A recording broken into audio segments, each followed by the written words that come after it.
Bon, bonjour à tous. Alors aujourd'hui, je vais sortir mes notes. Petite vidéo sur le soulevé de terre, aka SDT, aka deadlift, Ouais. aka soulevage de mort. Alors, je suis avec Mehmet Reka, Mort levé, tu veux dire. RE de KA, RE2 de KA. Oula. qui est le frère de Rizzo. Yeah. Alors aujourd'hui, vidéo sur le soulevé de terre. Alors j'ai noté les intérêts du soulevé de terre. Alors j'ai mis sollicitation de la chaîne postérieure. Ouais. Le mec allume la télé. Il s'en bat les couilles. Sollicitation des muscles posturaux. Ouais. Surtout paraître super fort. Nécessite un gros gainage, bah c'est muscles posturaux. Possible utilisation en potentiation, post-activation avec d'autres exos, genre du rowing. Et sentiment de puissance. Ouais, je suis d'accord. Vous voyez la puissance qui émane de... Voilà, ça se voit direct. Alors, les étapes du mouvement. Le placement des pieds. Alors, quel est le placement des pieds Alors, je précise, on parle de soulevé de terre conventionnel. Hein. Ouais. Traditionnel, comme ils disent. Le terre. Les terres tradis. Alors, moi, ce que j'aime bien, c'est une posture athlétique, comme une posture de saut, en fait. Exactement. Quand vous allez faire un saut, vous prenez les mêmes écartements de pied. Voilà. C'est ça, normalement, l'écartement que vous devez choisir.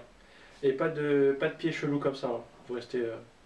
Ouais, un petit peu, mais genre, je vois des gens chelous comme ça, je sais pas comment ils font. Pied canard. Ouais. Ouais, voilà, pas de pied canard. Ou pied en éventail, mon frère il dit beaucoup pied en éventail. On me faisait chier parce que j'avais zéro souplesse avant, je le faisais comme ça, mon soulevé de terre, traduit. À la Klokov. Je te jure. Un pied devant, un pied derrière. Pardon. Old school. Alhamdoulilah. Et donc, placement des pieds, position de puissance, athlétique, comme si vous alliez faire un dunk. Ouais. Vous regardez quel est l'écartement de vos pieds sur le saut, vous le prenez. Généralement, c'est pas très écarté. Hein. C'est en général largeur épaule en gros, un peu plus peut-être, un peu moins. Mais si vous commencez à faire des trucs semi-sumo avec les bras à l'extérieur, c'est pas possible. Ouais. Donc le placement de la barre par rapport au pied, donc ah ça on va pas filmer mais la barre coupe le pied en deux. C'est ça. Et si vous avez des lacets, on va dire au milieu du pied, on va dire. Ouais, milieu du pied. Mais vraiment le milieu du pied, pas visible, hein, pas le milieu du pied visible depuis vous, mais vraiment le milieu du pied effectif. Ouais, voilà. C'est-à-dire en gros la barre elle va peut-être être à, je sais pas, 2-3 cm ouais, du tibia, c'est ça. Faut pas qu'elle colle en fait. De toute façon, quand vous allez vous baisser, bah, les tibias vont décaler la barre. Donc ça, très important, dos placé dès le début avant de choper la barre. Donc, ça, on l'a bien filmé, ça. Exact. Et je reviens sur Hack, John Hack, qui fait justement son setup où en fait, ça paraît un peu con, ça fait un peu... pas con, mais ça fait un peu Mathieu et tout, genre il fait comme ça et tout, une espèce de double salut, vas-y, devant.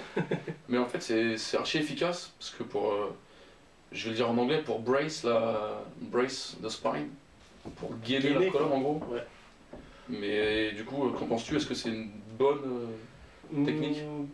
Ouais. Mais je trouve que c'est encore mieux parce qu'il fait comme au squat, une espèce de dive bomb en fait. Il gagne une super accélération. En fait, il descend, il attrape. Et franchement, moi, depuis que je fais ça en traditionnel, je fais pas ça en sumo parce que c'est casse-couille à faire le sumo. En traditionnel, on peut gagner. Déjà, on gagne au moins 20 secondes de setup ou 30 secondes parce que je suis vraiment lent. Et on se prend pas la tête quoi. C'est vrai que ça permet de mettre vachement de vitesse. Mais du coup, à ne pas faire vraiment quand on débute, parce que c'est un coup, si on n'a pas le dos placé vraiment tout le long du truc, on peut se niquer. Parce que souvent, ce qui se passe, c'est que les gens, on voit des fois les débutants ou quoi, ils placent le dos plutôt bien et dès qu'ils chopent la barre, tout part en couille. C'est-à-dire, ça fait Quasimodo. Ouais, ils ont un setup parfait. De toute façon, on va choper des vidéos sur le net. Ouais, c'est obligé. Je sais pas de qui. Hein. Et moi, j'en ai déjà. J'ai filmé des gens à ma salle. Je vais pas les mettre parce que je pense que c'est illégal. Tu mets une tête de app. Je pense que c'est pas légal de faire ça, mais comme Jean-Houche. J'en ai filmé, d'ailleurs on y reviendra, le soulevé de terre thriller que j'ai... Ah grave. Tu mettras la musique pour ça,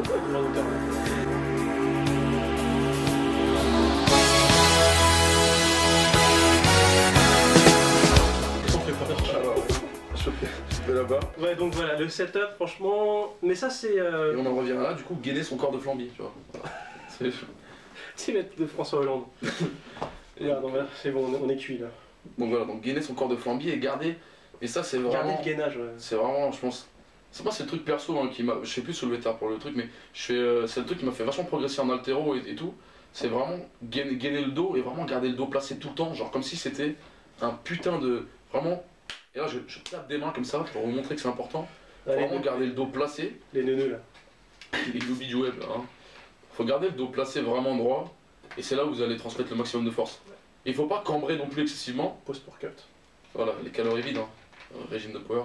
Faut pas cambrer excessivement le bas du dos, mais il faut surtout pas arrondir. Mais alors là, quitte à faire, mieux vaut cambrer, mais le but c'est vraiment de garder le dos, la colonne neutre. Donc ça fait un léger S, mais vraiment léger, c'est pas. Faut pas cambrer comme une péripatéticienne. On a beaucoup franchement d'exemples de vidéos à vous montrer de ce qu'il faut pas faire. Ouais, mais comme il a dit, le plus important c'est vraiment le gainage quoi. C'est imaginez un transfert de puissance. S'il y a un chaînon du corps qui pue la merde quoi, vous pouvez pas être fort à 100% quoi. Exactement ça. Putain, gradure, vas-y. Chier. Oh, désolé. Bah, du coup, gradure ça marche, vu que c'est dur. C'est un gradure, tu vois. C'est un gradure. Ah, grave. Il vaut gradure que gramou. Ouais. Alors là, bras tendu, donc ça aussi important. Pas de flex, hein. Pas de flex au niveau du coude. Vraiment bras tendu au max. Surtout en prise mix. Ah ouais, si vous faites bien, ouais. C'est compliqué. Les mecs, ouais, Reka et tout. Je suis arraché le biceps. Ah ouais, là c'est. T'avais dit de flexer. Non, non, pas de flex. Reka, t'es qu'un sale bâtard, clairement. Le petit topic là. Reka. Alors, contracter fessier et quadri pour réaliser une extension de hanche et de genou simultanée. Ouais, c'est trop technique pour moi ça. Donc là, c'est technique, j'avoue, je sais pas comment j'ai trouvé ça. Donc, en gros, c'est juste que vous allez fléchir un peu le genou et fléchir un peu les hanches pour faire que quand vous montez, tout se met droit d'un coup. Tu vois. Et aussi, le soulevé terre, c'est pas un squat, donc n'essayez pas vraiment de descendre. De toute façon, votre mouvement, il aura l'air bien. Ouais, bien faut pas que ce soit faut pas que ce soit un tirage d'haltéro où le cul va vraiment bas en fait. Ouais. Faut pas mettre le cul trop bas par rapport à la barre.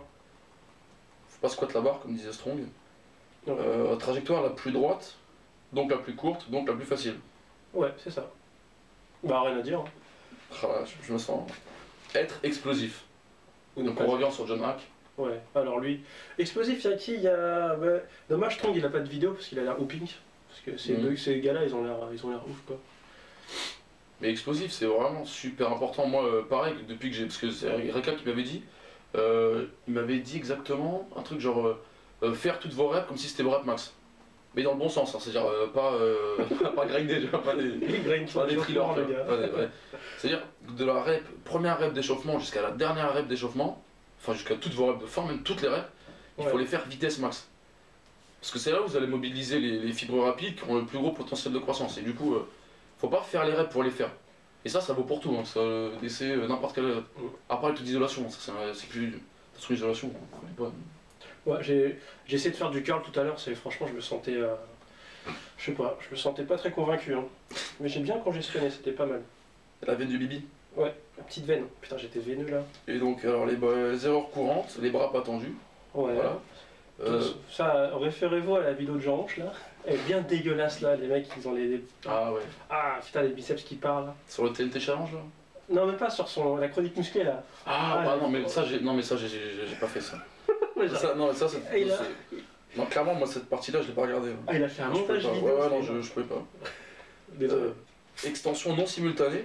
Donc, ça, c'est le soulevé de terre en deux temps. Ouais, ça, on a filmé. C'est genre. En deux temps, quoi. D'abord, les gens, ils vont tendre leurs jambes et finir avec le dos. Donc, ça, c'est un mauvais gainage. Généralement, c'est un mauvais gainage. Mauvais gainage, mauvaise coordination. Vraiment. Ouais. Pourtant, c'est naturel. Hein. Ouais. Enfin, je dis ça quand j'ai commencé, j'arrivais pas à prendre la barre. Donc, petite erreur aussi, faire un soulevé de terre roumain. Ouais, poser la barre, quoi. C'est le mouvement, c'est vraiment terre, bassin, terre. Ouais. C'est pas bassin, ras du sol, bassin. Ou pire, bassin, genou. Ouais, voilà, ça. Si vous faites ça, dites pas que vous faites du soulevé de terre. Quoi. On dit que vous faites du roumain ou du rack pull roumain, quoi. Je sais pas si ça existe, mais. Du knee lift. Et là, j'ai mis bas du dos qui s'arrondit, entre parenthèses, starfallah. Donc, ouais, bas du dos qui s'arrondit, c'est pas possible. Ouais. Ça, c'est.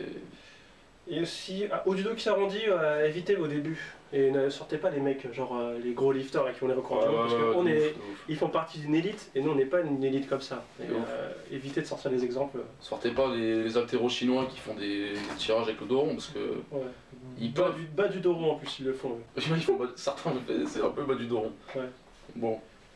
Alors, les exos d'assistance et des variantes. Alors, soulevé de terre déficit. Ouais. Donc c'est quoi le but, c'est quoi l'intérêt Ça augmente la distance, l'amplitude, ça met le corps dans une position un peu plus faible, et c'est plus dur quoi. C'est plus pour le bas du mouvement en fait. Et aussi, si on a mal au décollage ou... Et aussi le verrouillage. Moi je trouve que ça m'aide plus au verrouillage, c'est un peu con mais ça m'aide plus au verrouillage parce que je dois générer plus de vitesse sur une plus grande durée pour arriver au verrouillage. Ouais. Mais généralement on n'a pas trop... Je voulais parler des... Comment on traduit ça, sticking point là On peut dire point mort ou... Ouais, dans une partie d'un mouvement il y a toujours une partie où on va être le plus faible. Et pour moi c'est pas vraiment... Le point collant si on traduit... Putain, la guerre contre les franglais, T'inquiète, j'en ai une après là, tu vois. Ouais, les points collants. Bon bref, sticking points. Pour moi ça n'existe pas vraiment en fait. Parce que c'est plus une histoire de générer assez de vitesse pour le passer. Ouais, clairement. Donc généralement vous allez me voir fail au niveau des genoux. Fail. Mais c'est parce que j'ai pas réussi à... Parce que la barre, déjà le poids était trop lourd pour moi. Échoué. Et j'ai pas réussi à développer assez de vitesse pour passer ce point là. Donc vous n'allez pas me voir faire du rack pull au niveau des genoux parce que je vais être fort au niveau des genoux, mais j'aurai toujours pas assez de force pour dépasser ce point. Clairement. Vas-y, dis, c'est quoi ton autre mot Non, mais ah oui, attends, c'est après ça va me dire. Ok. Mais ouais, franchement, moi je suis totalement d'accord. Moi j'approuve ce monsieur. Non, il faut vraiment mettre le maximum de vitesse. Et si vous mettez le maximum de vitesse, il y aura moins de temps sous tension pendant la phase concentrique et du coup vous allez finalement moins vous fatiguer. C'est assez paradoxal, mais en gros la rep elle va passer beaucoup plus rapidement, beaucoup plus vite. Et vu que vous avez plus de force, moins de chance de rater quoi. Ouais, en plus la barre elle va plus vite, donc du coup finalement c'est plus facile entre guillemets. Enfin, c'est dur à expliquer, moi je fais pas de physique donc. Ouais, voilà. Il suffit de voir mes compètes quand je rate les barres. Regardez les barres que je réussis, regardez les barres que je rate. Et regardez ces vidéos. Là, regardez ces vidéos là où les mecs, des fois c'est des records mondiaux et le mec il passe la barre mais comme si c'était une barre d'échauffement. Ouais. Il y a une vitesse pas possible parce que en gros c'est à dire que celle-là il la passe avec une vitesse de fou et celle d'au-dessus s'il mettait 5 kg de plus la barre juste elle décolle pas quasi limite quoi. C'est-à-dire que c'est son max mais là la barre elle va super vite et... Alors autre exo d'assistance un peu dans le même genre, prise arrachée. Ouais, prise arrachée c'est...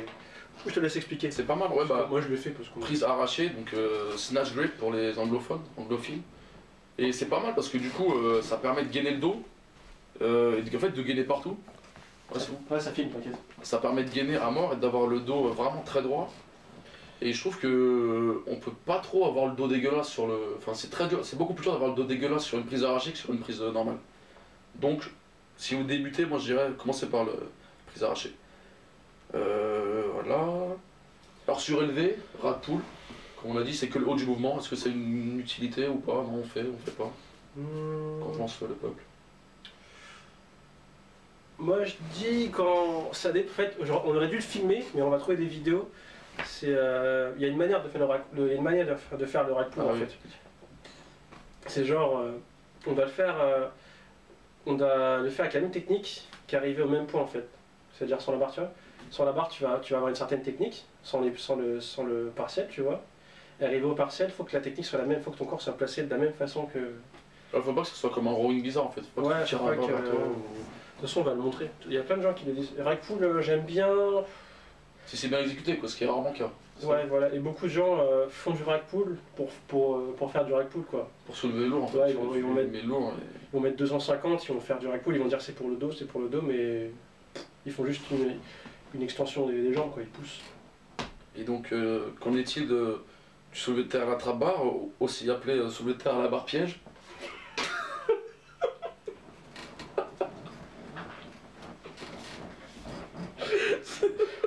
Putain, c'était celle-là. Alors, on le fait ou pas?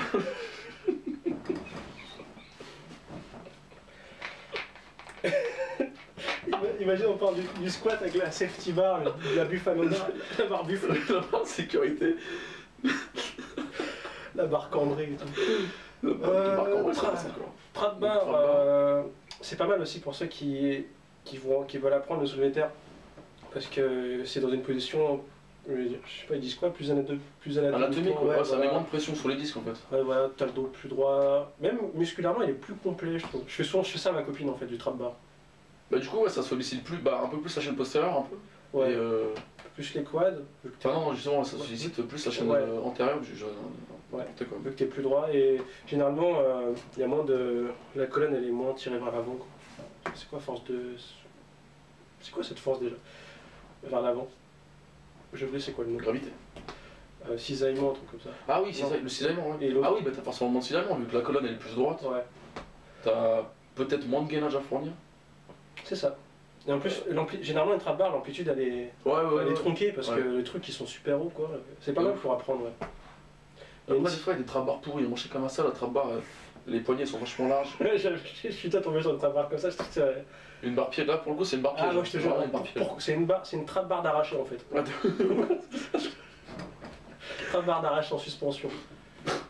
Alors, extension à la chaise lombaire. Ouais. Ou alors en exo d'échauffement, par exemple.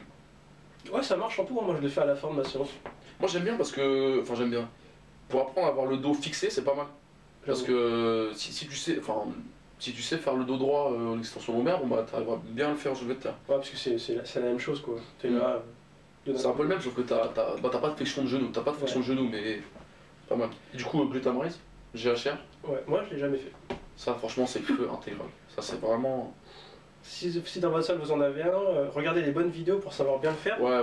Moi, je faisais très mal. Et bah, faites-le quoi. Mais GHR, c'est vraiment génial.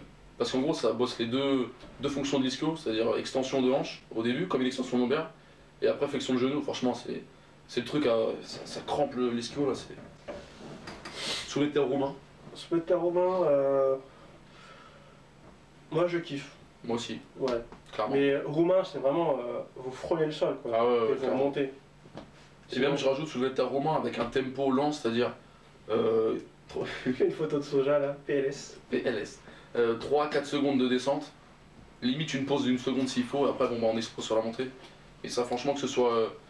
Moi je le fais. Moi je cherche la merde, je le fais en prise arrachée de déficit. Soulevé de terre nomade sinon ça s'appelle. Moi c'est soulevé de terre circus. Et vous pouvez le faire en prise arrachée, c'est vraiment pas mal. Prise arrachée ou déficit normal, bon c'est. Tempo lent c'est genre 4. Ouais. Vous faites une négative de 4 secondes. Et vous touchez pas le sol, vous gardez la tension vraiment sur le muscle et vous remontez. Et vous verrez que 4 secondes c'est vraiment très long. Et 4 secondes, des vraies secondes. Moi quand je le faisais, je comptais 4 secondes, mais dans la vidéo je voyais. Je te jure que c'est ça, mais moi c'est pareil. Quand je le filme, moi je compte 4 et il y a limite que 2 quoi. Et vraiment 4 secondes c'est interminable. Entraînez-vous vraiment à compter 4 secondes. Si vous faites des séries de 6-8 reps à 4 secondes négatives, là c'est. Après vous allez voir une rep normale, vous allez là. Au coucher, on va parler de ça, mais au coucher je fais 4 secondes négatives en exo d'assistance. Et dès que je passe en mode normal, franchement, les barres deviennent plus légères. De toute façon, le travail avec tempo il est sous-estimé, mais bon, ça on en parlera peut-être dans une vidéo. Alors maintenant, les opinions de récap. Faudra un jingle. Que penses-tu? Bah la mienne aussi d'ailleurs, je vais donner la mienne aussi, mais la prise mixte, qu'est-ce que tu en penses? Alors, je vais préciser, si on parle à un débutant ou un mec qui réapprend sous le terre, prise mixte, est-ce qu'il en fait ou pas? Moi je dis faire le max du taf en pronation, en double pronation. Ou qu'il apprenne directement le crochetage. Ouais. Enfin, ou grip. Hog grip. Hog grip. Barre crochet, enfin, grip crochet en français. Comme ça, le pouce intérieur. De toute façon, Alors pourquoi je déconseille la mix grip, c'est que quoi qu'on dise, ça provoque des déséquilibres. Quoi. On voit déjà que il y a une espèce de vrille quand on finit le mouvement. Ouais. Ça on le voit beaucoup sur les vidéos. Les gens ils partent de côté. Il y a une montée un peu dissymétrique. Ouais, carrément. Je suis d'accord. Ouais. Franchement, pour un sportif, pour un lambda, même pour un sportif au grip ou taf avec sangle, moi je m'en fous. C'est mieux pour vous. Quoi. Ouais, moi franchement, si vraiment votre poignet lâche, déjà faut taper le grip. Mais à choisir, je préfère encore des sangles en double pronation que mix grip. Pendant ma compète, j'ai fait mix grip parce que je me suis arraché la peau du pouce, hein. Sinon j'aurais fait. Parce que c'est des vraies barres, j'ai pas l'habitude. Ah, c'était à Brésil, hein. Ah ouais, c'est une barre, je te dis, il était tout nu mon pouce après. Plus d'empreintes digitales. De ouf. Mais après, bon, si vous êtes très fort, vous regardez peut-être pas la vidéo. Quand tu es très fort, tu peux te permettre sur les barres lourdes, etc., de faire en mix grip. Ouais. Et concrètement, moi je trouve, ouais, tu pousses pas symétriquement. Et en plus, ouais, ce que t'as pas dit, c'est qu'il y a un gros risque de s'arracher le biceps. Parce que, surtout quand t'es débutant et que tu mets un flex au niveau du coude. Ouais. Mais alors là, si t'es un peu fort et débutant, ça peut marcher. Tu mets le flex et hop. On connaît des biceps, il part en. Premier soulevé terre, il met 140. Hein. Le biceps, il part au Cambodge, là, tu le vois plus. Je te jure, le biceps, il remonte dans la manche. Pas comme sur le rap, putain. Ah, la vidéo est dégueulasse. Opinion sur le touch and go. Touch and go. Toujours pour un débutant novice, vrai apprenant. Moi je déconseille pour vraiment un débutant que chaque rep elle parte du sol, même qu'il lâche la barre, qu'il se remette bien, qu'il retire, qu'il remette la barre au sol. Parce que deadlift c'est mort quoi. Deadlift. Faut que la barre soit morte. Ouais. Et moi ouais pareil, je pense pareil. Moi je dirais que même pour tout le monde, pour les séries courtes, genre au soulevé de terre série courte c'est 3 pas plus, hein. Limite moins. Moi je dirais même pas touch and go. Série 1 déjà. Genre parce que en fait ça change de mouvement. Le mouvement il est pas pareil, c'est-à-dire que la première rep elle est entre guillemets vraie et les deux suivantes elles sont un peu biaisées quoi parce qu'il y a le rebond. Après sur les séries plus longues, genre pour faire de la viande on va dire, sur les 6, 8, 10 reps, ouais.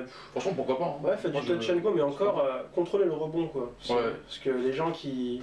En plus ça casse les oreilles tu vois. Non limite ils poussent sur la barre, ils tombent. Ils font les pecs. Vous allez voir la vidéo, j'ai vraiment exagéré la descente, ça pète les oreilles. Ils font du développé sol tu sais pour récupérer la barre, c'est ouf. Ils plaquent la barre au sol et ils gagnent tout ça d'amplitude quoi. Ils ont juste à verrouiller. Du coup limite ils bossent en isométrique, tu sais, ils poussent après ils gardent une seconde pour pas que la barre elle se casse la gueule et ils remontent. Surtout avec des bumper plates, ça a abusé quoi. C'est un bon exo. Pour les. Comment ça s'appelle les gears, comment tu dis en français toi? L'équipement, le staff. La ceinture. Non, franchement, faut y aller sans. Hein. Soulevé de terre. À part si vous comptez faire des compètes. Sachant que la ceinture, en fait, c'est une aide que j'appelle active parce qu'elle rajoute des kilos en fait. Et franchement, c'est pas du luxe en compète de rajouter. Ah bah oui, carrément. Ouais. Après, question sécurité. Si vous savez gainer, vous savez gainer. Hein. La ceinture ne vous sauvera pas si vous savez pas gainer. Ouais, c'est ça que. Les gens qui mettent la ceinture, franchement, dans la salle, parce que je vais me protéger le dos, mais quand je vois qu'ils sont pas fixés et tout, c'est con quoi. En fait, c'est une fausse bonne idée en fait quand tu débutes la ceinture. Tu te dis, ouais, t'entends toujours dans les salles les gens qui vont dire, ouais, mais mets la ceinture, c'est lourd, mets la ceinture. Et au final, mieux vaut avoir un très bon gainage sans ceinture. Ouais. Parce que souvent on met la ceinture et du coup on se dit ouais il va rien m'arriver. Ouais, je te dis. Du coup on met la ceinture et on fait placement du dos dégueulasse, la colonne elle part en testicule et voilà c'est n'importe quoi. Quoi d'autre comme équipement les sangles, ouais ça peut. Franchement les sangles c'est vraiment. Sangles. Pour le travail en série longue franchement. Ouais, franchement ouais. Sinon c'est chiant. Si jamais vous arrachez de la peau aussi c'est utile pour compléter vos séries. Magnésie du coup. Ouais c'est vrai, magnésie aussi. Si votre salle ne permet pas magnésie liquide. Magnésie liquide c'est le top, franchement c'est le top. Franchement ils peuvent rien dire, ça salit rien du tout. Et au pire, vous allez dans votre coin, vous en mettez dans les vestiaires et ça reste toute la séance. Ouais. Pas besoin de vous en remettre tout le temps. Moi j'en mets tout le temps parce que j'aime bien taper dans les mains et tout, ça fait un peu hardcore. Après je claque les fesses des gens. Les bandes poignets. Ah les bandes poignets, c'est utile ça pour... Bah vas-y fais l'expérience, j'en ai peur. Le mec me fait un garrot en fait. Oh putain. Attends, enlève le pouce. Oh bordel! Ah oui d'accord. Et essaie, regardez, et qu'il essaie d'ouvrir la main en fait. Ah merde! Il veut pas ouvrir la main en fait. La main elle reste serrée parce que ça appuie sur le tendon. Ah ouais, bon bah ok, je vois l'intérêt. Et ça aide. Mais comme d'hab, vous êtes débutant, vous cassez pas les couilles. Pas pour mettre des jabs. Oh là. Et si vous êtes débutant, vous cassez pas les couilles à faire la veine du...